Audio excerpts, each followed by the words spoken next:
오늘은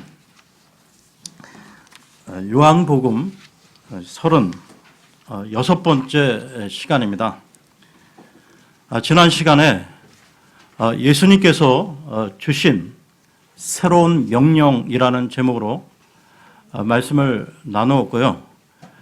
오늘은 길이요 진리요 생명이신 예수 그리스도, 길이요 진리요 생명이신 예수 그리스도라는 제목으로 말씀을 나누겠습니다. 그러면 오늘 본문 말씀을 보겠는데요. 요한복음 14장 1절에서 11절까지 보겠습니다.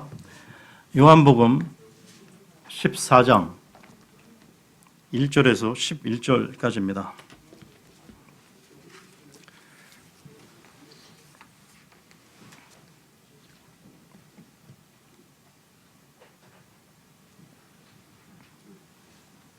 너희는 마음에 근심하지 말라. 하나님을 믿고 또한 나를 믿으라. 내 아버지 집에 거할 곳이 많도다. 그렇지 않으면 내가 너희에게 말해 주었으리라. 내가 너희를 위해 초소를 예비하러 가노니 가서 너희를 위해 초소를 예비하면 내가 다시 와서 너희를 내게로 받아들여 내가 있는 곳에 거기에 너희도 있게 하리라. 내가 어디로 가는지 너희가 알고 또 그 길을 너희가 아느니라. 도마가 그분께 이르되 주여 주께서 어디로 가시는지 우리가 알지 못하거늘 어찌 그 길을 알겠나이까 하매 예수님께서 그에게 이르시되 내가 곧 길이요 진리요 생명이니 나를 통하지 않고는 아무도 아버지께 오지 못하느니라.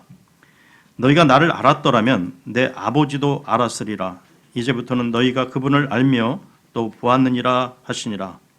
빌립이 그분께 이르되 주여 우리에게 아버지를 보여주소서. 그리하면 우리에게 족하겠나이다 하니 예수님께서 그에게 이르시되 빌립아 내가 이렇게 오랫동안 너희와 함께 있었을 때 네가 아직도 나를 알지 못하느냐. 나를 본 자는 아버지를 보았거늘 어찌 네가 말하기를 우리에게 아버지를 보여주소서 하느냐. 내가 아버지 안에 있고 아버지께서 내 안에 계신 것을 네가 믿지 아니하느냐. 내가 너희에게 이르는 말들은 내가 스스로 하지 아니하느니라. 오직 내 안에 거하시는 아버지 곧 그분께서 그 일들을 하시느니라. 내가 아버지 안에 있고 아버지께서 내 안에 계신다는 내 말을 믿으라. 그렇게 못하겠거든 바로 그 일들로 인하여 나를 믿으라.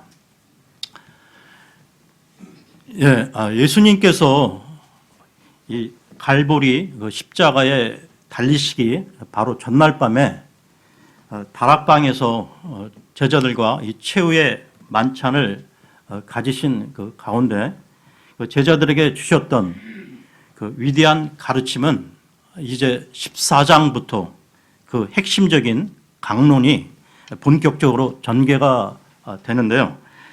인간으로서는 그 누구도 감히 입 밖에 낼 수도 없고 그 내용을 흉내조차 낼 수 없는 그 말씀들을 통하여 하나님이신 주 예수 그리스도의 그 온전하심이 완벽하게 드러나는 가운데 진리의 말씀들이 이제 우리들 앞에 펼쳐지고 있습니다. 그러면 14장 1절을 보겠습니다. 14장 1절입니다. 너희는 마음에 근심하지 말라. 하나님을 믿고 또한 나를 믿으라. 지난 그 13장에서 제자들은 자신들 가운데 하나가 주님을 배반하게 될 것이라는 그 말씀을 주님으로부터 들었고 그리고 얼마 안 있으면 주님이 자기들이 따라갈 수 없는 곳으로 떠나시게 된다는 것을 주님께서 밝히셨죠. 이에 대해 베드로가 목숨을 내놓고서라도 주님을 따라가겠노라고 장담했지만 그 역시 닭이 울기 전에 3번 주님을 부인하게 될 것이라고 주님께서 예언하셨습니다. 그러니까 그런 터였는지라 제자들이 마음에 근심을 하게 된 것은 충분히 이해가 되는 상황인 것이죠. 그런데 예수님께서는 하나님을 믿고 또한 자신을 믿으라고 하셨습니다. 여러분, 오늘날도 자기 스스로 하나님을 믿는다고 말하는 사람들은 많은데요. 하지만 예수 그리스도를 믿지 않으면 하나님을 믿는 것이 아니라는 것입니다. 여러분, 이 세상 사람들 마음에는 많은 근심이 있음을 보게 되는데요. 불행한 사실은 예수님을 믿는 그 사람들의 마음에도 근심이 있다는 점입니다. 구원받은 사람들의 이 마음에도 근심이 있는 이유는 예수님을 제대로 믿지 않고 세상 것을 바라보고 의지하기 때문이라는 것이죠. 아무리 성경을 지식적으로 많이 안다 해도 예수님을 온전히 믿지 않으면 마음속에서 근심이 떠나지 않을 것입니다.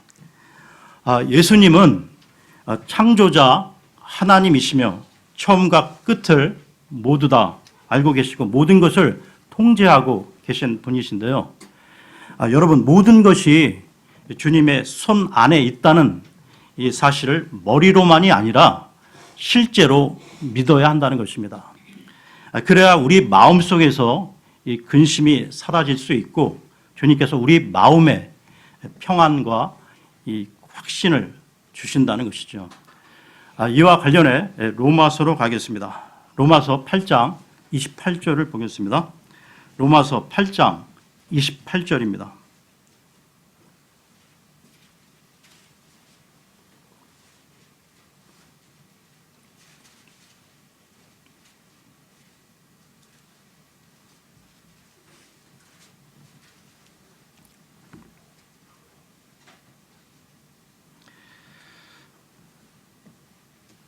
우리가 알거니와 하나님을 사랑하는 자들 곧 그분의 목적에 따라 부르심을 받은 자들에게는 모든 것이 합력하여 선을 이루느니라. 온 우주 역사의 처음부터 이 마지막까지를 계획하고 섭리 가운데 이끌어 가시는 하나님의 뜻 안에서 이 허용된 고난, 고통이라면 그 고통은 필요하고 의미가 있다는 것입니다. 그러면 하나님만 믿으라고 하면 되지 왜 하나님의 아들이신 예수님을 또한 믿으라고 했을까요? 예수님은 우리의 구원자이시지만 그 전에 그분은 인생의 고통에 동참하심으로 그 고통을 이해하시는 분이셨다는 것이죠. 히브리서로 가겠습니다. 히브리서 4장 14절에서 15절을 보겠습니다. 히브리서 4장 14, 15절입니다.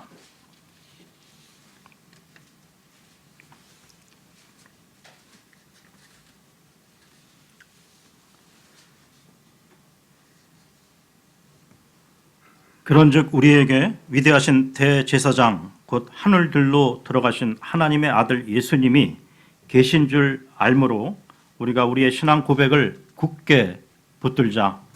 우리에게 계신 대제사장은 우리의 연약함의 감정을 몸소 느끼지 못하시는 분이 아니요 모든 점에서 우리와 똑같이 시험을 받으셨을 때 죄는 없으신 분이시니라.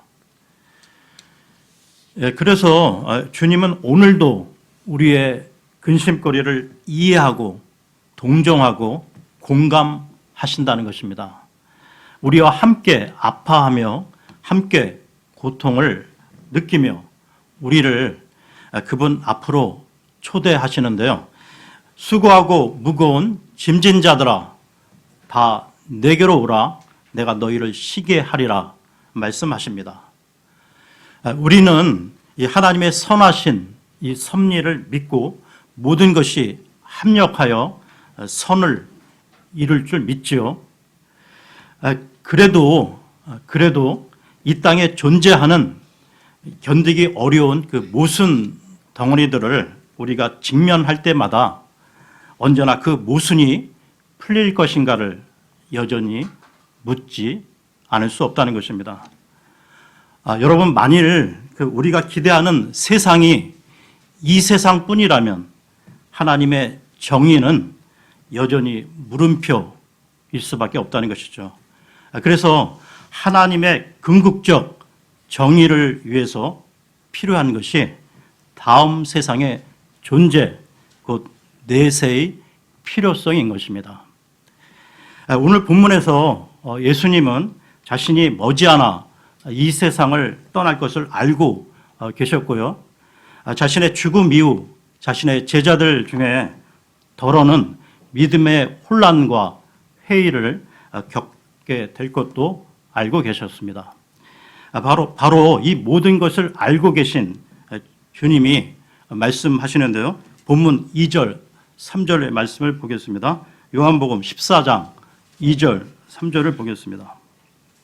요한복음 14장 2절, 3절입니다. 내 아버지 집에 거할 곳이 많도다. 그렇지 않으면 내가 너희에게 말해 주었으리라.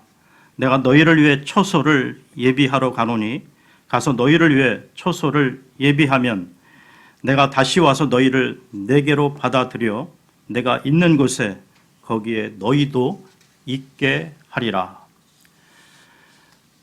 여러분, 내세 이 하늘나라는 분명히 존재한다는 것입니다. 내세가 존재해야 이 땅의 모든 모순과 근심거리가 비로소 영원히 해결될 수 있다는 것이죠. 요한계시록 21장은 성도들이 거하게 될 영원한 아버지의 집, 새 하늘과 이 새 땅을 이렇게 증언하고 있는데요. 요한계시록 21장 4절을 보겠습니다.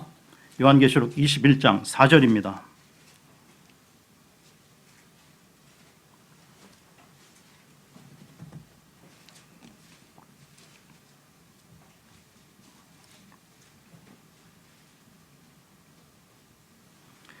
또 하나님께서 그들의 눈에서 모든 눈물을 씻어 주시리라.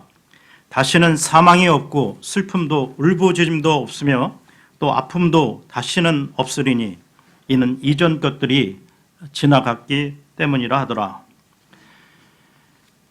한마디로 영원한 아버지의 집은 이 세상의 모든 고통, 모든 모순, 모든 아픔이 해결된 곳입니다.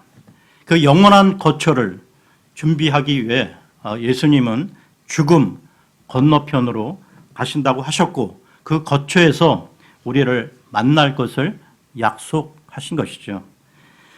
이 아버지의 집이 지상에서 우리의 그 근심거리들에 대한 이 궁극적인 하나님의 처방인 것입니다. 그러면 요한복음으로 돌아와서요. 14장 3절을 다시 보겠습니다. 요한복음 14장 3절입니다.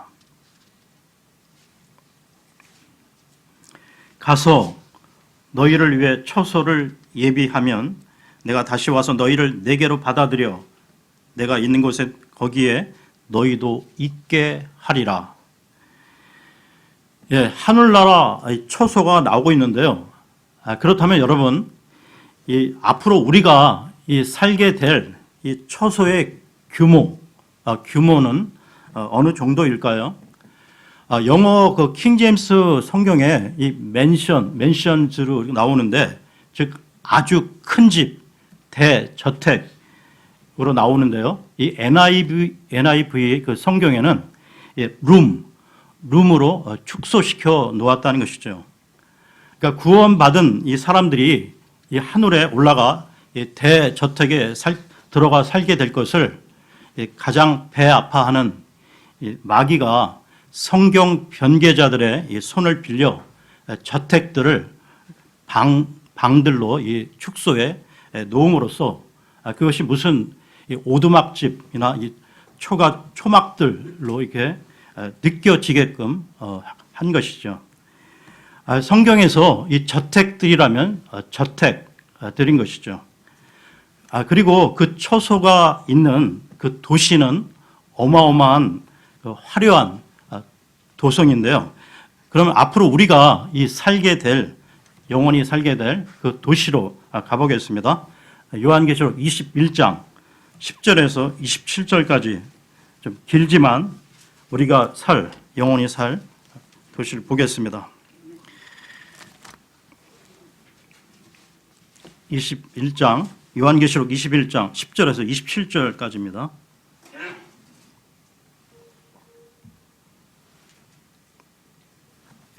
영 안에서 나를 데리고 크고 높은 산에 이르러 하늘에서 하나님으로부터 내려오는 저 큰 도시 곧 거룩한 예루살렘을 내게 보여주었는데 그 도시에 하나님의 영광이 있더라.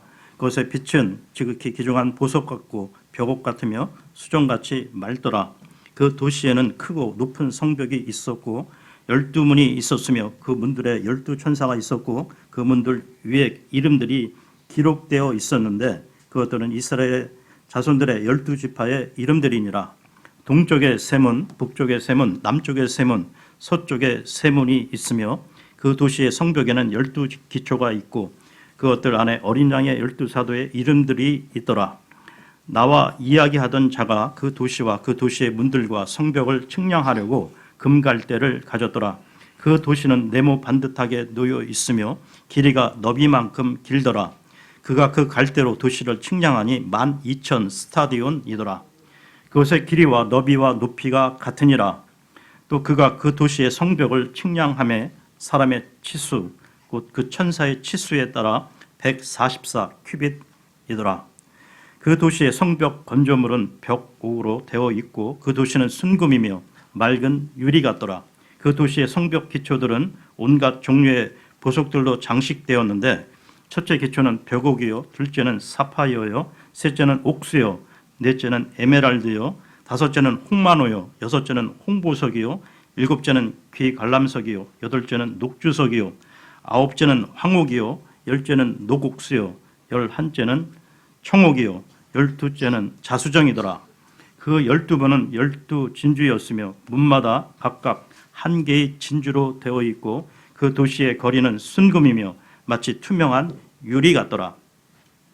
또 내가 그 안에서 성전을 보지 못하였으니 이는 주 하나님 전는 자와 어린 양께서 그 도시의 성전이시기 때문이라.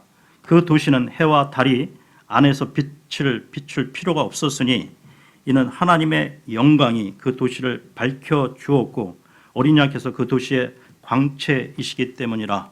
구원받은 자들의 민족들이 그 도시의 빛 가운데서 다니겠고 땅의 왕들이 자기들의 영광과 존귀를 가지고 그곳으로 들어가리라.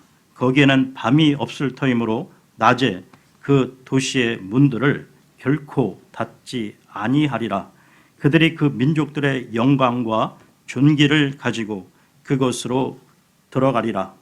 더럽게 하는 것은 어떤 것이든지 결코 그곳으로 들어가지 못하며 또 무엇이든지 가증한 것을 이루게 하거나 거짓말을 지어내는 것도 들어가지 못하되 오직 어린 양의 생명책에 기록된 자들만 들어가리라.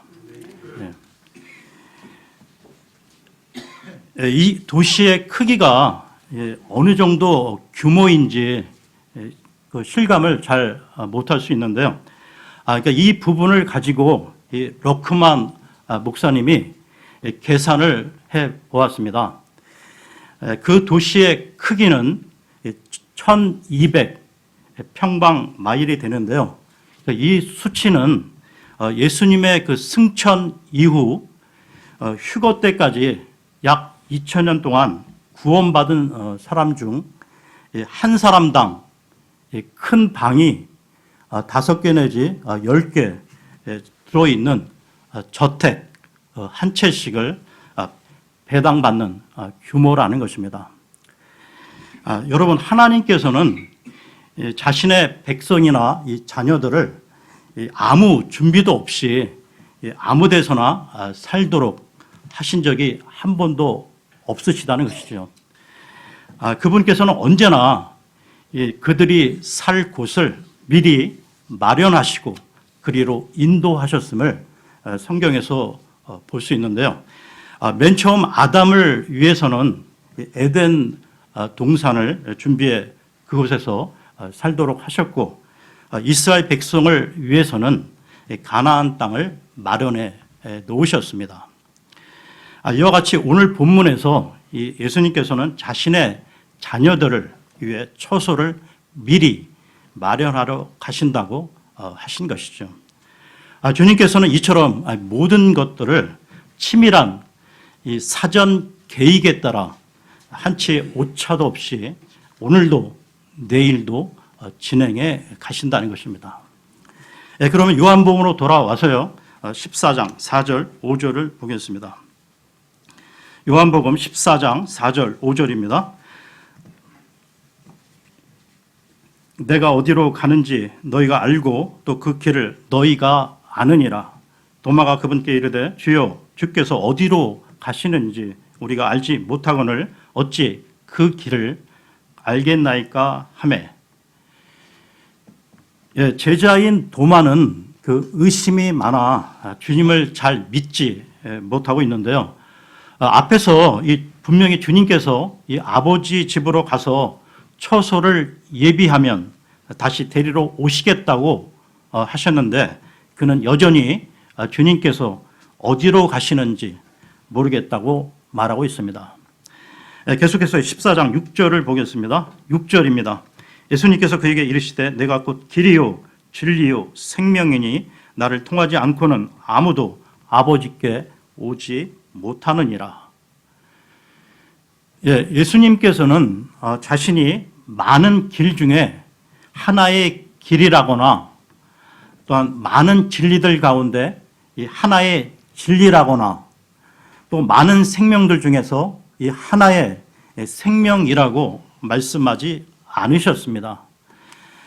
주님은 유일무이한 길이요 진리요 생명이 되십니다.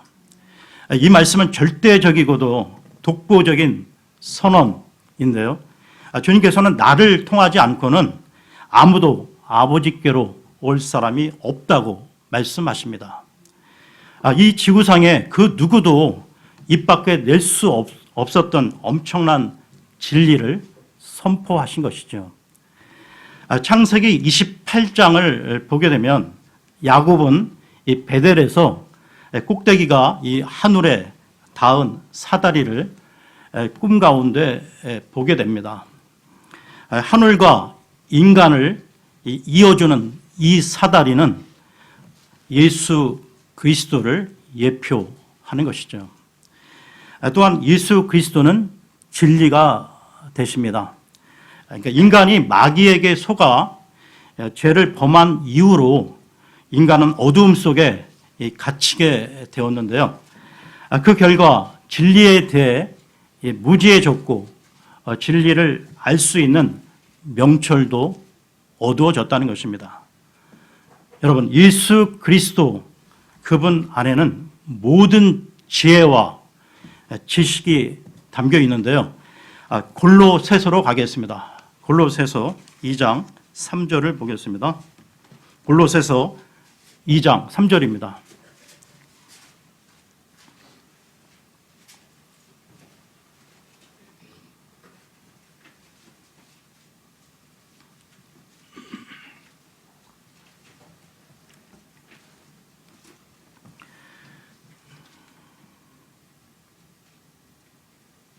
그분 안에는 지혜와 지식의 모든 보화가 감추어져 있느니라. 감추어져 있다고 했습니다.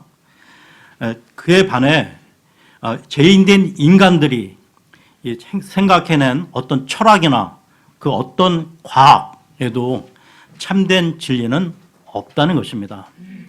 오직 주 예수 그리스도 그분만이 진리라는 것이죠. 또한 예수 그리스도는 생명이십니다. 그분은 생명의 원천이신데요. 모든 생명은 그분으로부터 나왔기 때문입니다. 이와 관련해서요, 요한복음 3장으로 가겠습니다. 3장 35절, 36절을 보겠습니다. 요한복음 3장 35, 36절입니다.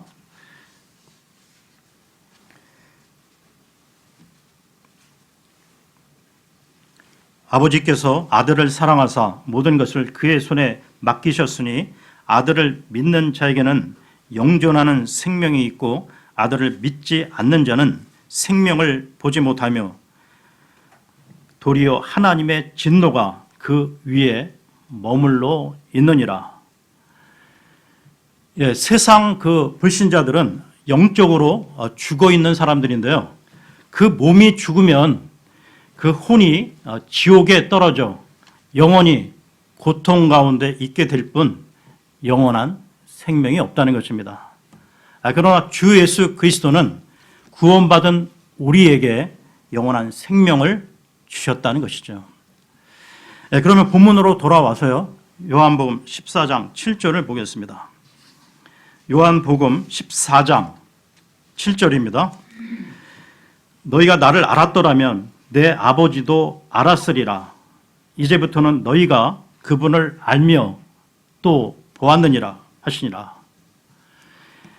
요한복음 6장에서 주는 그리스도시요 살아계신 하나님의 아들이시니다라고 밝혔던 이 베드로의 고백에도 불구하고 제자들은 여전히 예수 그리스도를 잘 모르고 있었습니다. 주님께서 1절에서 너희는 하나님을 믿고 또한 나를 믿으라고 하셨는데요. 그런데 여기 7절에서는 순서를 바꾸어 나를 알았더라면 내 아버지도 알았으리라고 말씀하십니다. 그러니까 다시 말해서 너희가 하나님을 안다고 생각하느냐? 그러나 너희는 그분을 모르고 있다. 그것은 너희가 나를 모르기 때문이다 라고 말씀하시는 것인데요. 그러면 왜 이렇게 말씀하셨을까요? 주 예수 그리스도 그분이 곧 하나님이시기 때문입니다. 주님께서는 이 사실을 이제부터는 너희가 그분을 알며 또 보았느니라 라고 확인시켜 주시는데요. 그러니까 이제부터는 너희가 하나님을 알게 되는데 그 이유는 지금까지 너희가 나를 즉 하나님을 보았기 때문이다라고 주님께서는 말씀하신 것입니다. 그러니까 이 말씀은 잠시 후에 일어날 일에 대한 일종의 예언 같은 말씀인데요. 이제 얼마 있으면 그 예수님께서 십자가에 처형되시고 장사 지낸 바 되셨다가 이 3일 만에 다시 일어나실 것이다. 부활하신 예수 그리스도를 보면서 제자들은 그분께서 하나님이셨음을 알고 믿게 될 것을 미리 말씀하신 것이죠. 계속해서 14장 8절 9절을 보겠습니다. 14장 8절 9절입니다. 빌립이 그분께 이르되 주여 우리에게 아버지를 보여주소서 그리하면 우리에게 족하겠나이다 하니 예수님께서 그에게 이르시되 빌립아 내가 이렇게 오랫동안 너희와 함께 있었을 때 네가 아직도 나를 알지 못하느냐? 나를 본 자는 아버지를 보았거늘 어찌 네가 말하기를 우리에게 아버지를 보여주소서 하느냐? 주님과 이 제자들 사이에 이 답답한 상황이 계속 이어지고 있는데요. 그러니까 방금 전에 주님께서는 이 도마에게 나를 알았으면 내 아버지를 알고 본 것이라고 말씀하셨음에도 불구하고 빌립은 또다시 우리에게 아버지를 보여달라고 하고 있습니다. 그러니까 제자들은 하나님 그분께서 자신들의 눈앞에 지금 계시다는 사실을 깨닫지 못하고 있는 것이죠. 계속해서요 14장 10절을 보겠습니다. 14장 10절입니다. 내가 아버지 안에 있고 아버지께서 내 안에 계신 것을 네가 믿지 아니하느냐? 내가 너희에게 이르는 말들은 내가 스스로 하지 아니하느니라. 오직 내 안에 거하시는 아버지 곧 그분께서 그 일들을 하시느니라. 예, 주 예수 그리스도께서는 하나님 아버지 안에 계시고 또 그분 안에 아버지 이 하나님이 계시는데요. 그러니까 아버지 하나님께서 주 예수 그리스도 안에 계시기 때문에 아버지 하나님을 눈으로 볼 수는 없습니다. 그러나 아들과 이 아버지께서는 온전하신 한 분이 되시는데요. 그래서 요한복음 10장 30절에서 나와 아버지는 하나이니라고 말씀하셨던 것입니다. 그래서 예수 그리스도께서 하신 말씀이 곧 하나님의 말씀이셨고 그분께서 행하신 모든 일들이 곧 하나님께서 행하신 일들이었던 것이죠. 따라서 예수 그리스도께서는 완벽한 하나님의 계시 그 자체이셨던 것입니다. 주님께서는 여러 차례 이 사실을 제자들에게 역설하셨는데요. 문제는 주님께서 하신 이 모든 말씀들을 믿느냐 믿지 않느냐에 달려 있을 뿐입니다. 그런데 이 제자들은 아직 이 사실을 믿지 못하고 있다는 것이죠. 그 당시 그 제자들은 하나님께서 인간의 몸을 입고 오셨고 그 몸 안에 계시다는 하나님께서 그 몸 안에 계신다는 사실을 믿지 않았던 것이죠. 계속해서 14장 11절을 보겠습니다. 14장 11절입니다. 내가 아버지 안에 있고 아버지께서 내 안에 계신다는 내 말을 믿으라. 그렇게 못하겠거든 바로 그 일들로 인하여 나를 믿으라. 예수님께서는 못 믿어 하는 이 제자들에게 거듭해서 믿으라고 촉구하고 계시는데요. 이런 점에서 신약 성도인 우리 성령으로 거듭난 우리는 하나님께 감사를 드려야 한다는 것입니다. 인간의 몸으로 오신 예수님이 하나님이심을 성령께서 깨닫게 해 주시기 때문이죠. 이와 관련해 요한 1서로 가겠습니다. 요한 1서 5장 20절을 보겠습니다. 요한 1서 5장 20절입니다.